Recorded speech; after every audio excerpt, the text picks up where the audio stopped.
seasonal changes in sleep patterns in 2 Saskatchewan First Nations communities.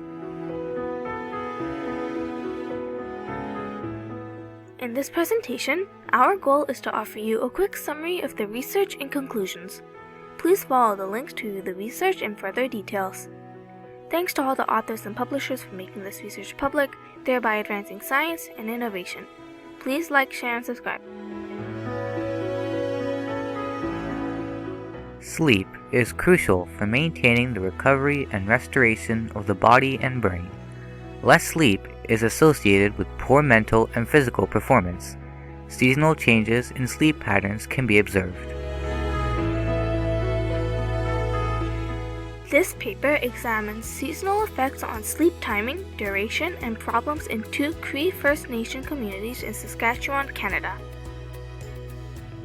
Data were available from a community survey of 588 adults aged 18 and older, ranging from 18 to 78 years old, with 44.2% males and 55.8% females.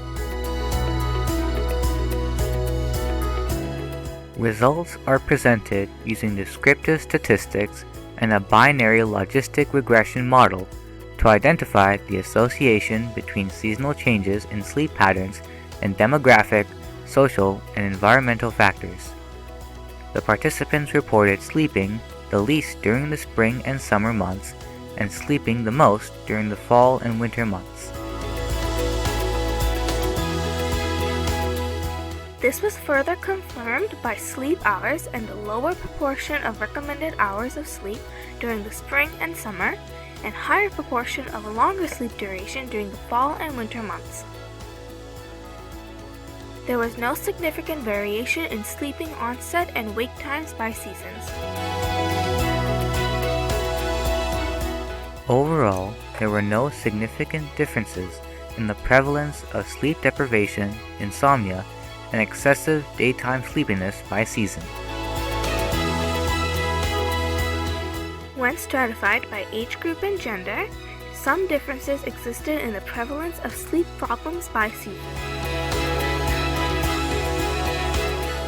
More than 2/3, or 68.6% of the participants reported that there was a change in sleep pattern across seasons, and about 26% reported a very or extremely marked change in sleep patterns across seasons.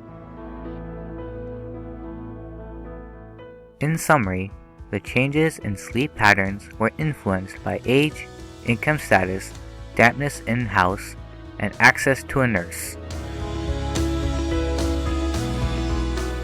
This information is helpful for practice improvement by healthcare providers in treating and managing patients with sleep disorders, policy development, and future research priorities with these communities.